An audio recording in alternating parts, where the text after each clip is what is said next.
What's good, Internet? My name is Attack Slug, and welcome to my WWE Evolution Predictions video, a historic event that unfortunately is falling in the shadow of the garbage crown jewel nonsense. But be that as it may, it is still happening this Sunday. And as of right now, as I record this on a Thursday afternoon, they have not announced any kind of a pre-show match, so that might get announced at some point between now and Sunday. I don't know.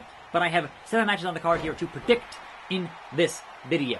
Beginning with Sasha and Bayley and Natalya fighting the Riot Squad for kind of no reason, because they're kind of, hey, get them on the card, give them a match, don't put them in the Battle Royal, so they're kind of just having a match. And honestly, considering that Ruby Riott won the match against Sasha Banks on Raw, I would say that the faces go over here, send the fans home happy, etc., etc. Now, moving on from that, we have your Women's Battle Royal, and the catch here is that the winner will get a women's title shot.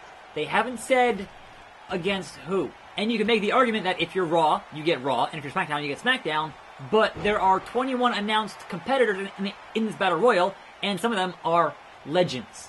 So you can easily say, well, I guess apparently a legend's not winning because they're not on Raw or SmackDown, but at that point it's hard to call, right? So I'm going to say that if a Raw competitor wins, it's going to be Ember Moon, and if a SmackDown competitor wins, it's going to be Asuka. I think those are your best 2 bets for that match entirely, but honestly, it is just too hard to call on that particular bit of beardness. But hopefully, it'll be fun.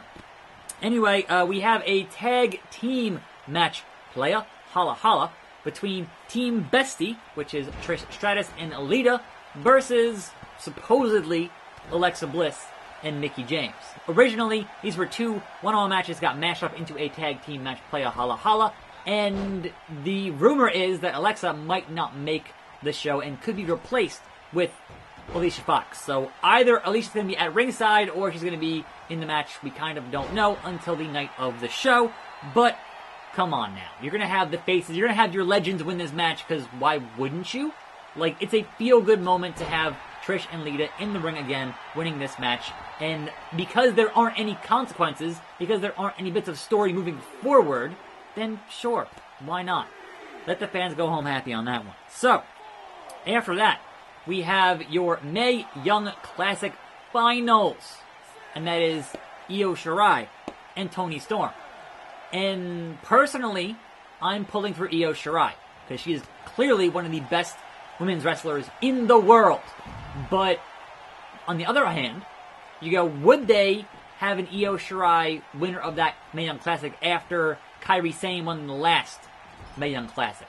Now, clearly, I would love to see Io and Kairi get into it once again in North America. That'd be great. But I feel like, for some reason, that would give Toni Storm the edge to win the Mae Young Classic here. But hey, I've been wrong before. I could certainly be wrong again. Who knows? So I'm going to say Toni Storm wins this one. Now then, we have, speaking of Kairi Sane, we have your NXT Women's Champion, Kairi Sane, going up against Shayna Baszler. And this one, considering what happened in their last match, could kind of go either way. It really depends on where they're planning to go with the NXT Women's Championship moving forward. And I'm going to say that Kairi retains the belt, just because I like her more. So, there's that. Anyway, your main 2 matches that have the most story in this show, on this show, is your champion, Becky Lynch, on SmackDown, versus Charlotte Flair. This match has clearly the most story, the most gravitas, the most engagement of any other story on this show. The most build, if you will.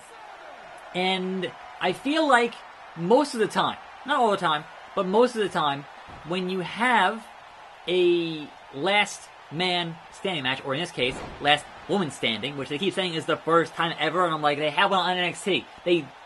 Whatever, right? But usually in this kind of match, I feel like it tends to favor the face, as they do something ridiculous, and the heel can't get up, and the face ends up winning the match. So I don't know what shenanigans could possibly happen in this. I'm sure there'll be some bit of ridiculous ending for the match for Charlotte, but I think that the belt goes back to Charlotte at least for a brief period of time, at least for the time being, and then perhaps having Asuka win the Battle Royal, then you would have Charlotte and Asuka one more time, at least temporarily.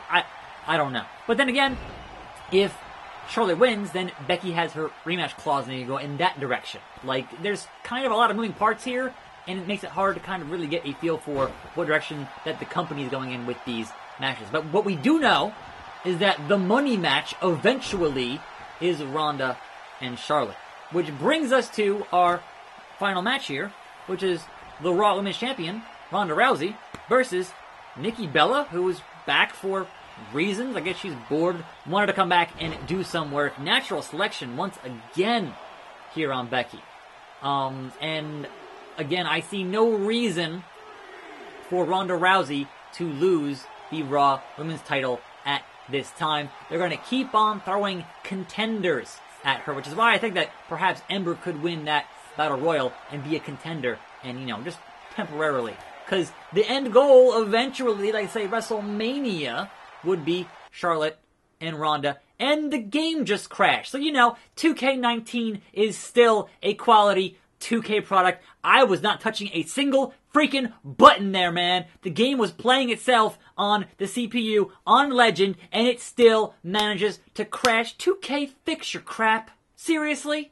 I actually am enjoying your game better this year, and it's still busted. So I guess that's going to be the end of this predictions video. Kind of not enough matches with stories to really kind of get into and dig into how I feel the stories are going to play out as such. But it is what it is, I suppose.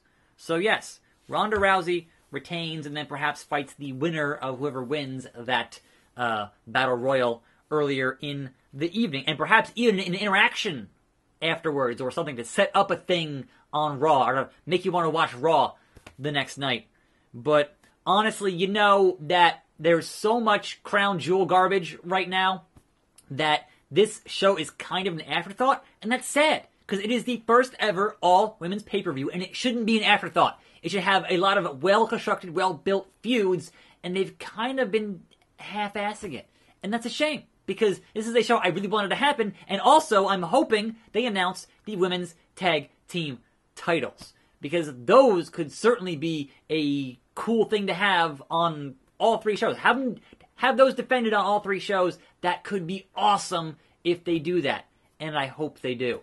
But in any event, I am very much looking forward to this show on Sunday night and seeing how it gets produced. I'm Attack Slug.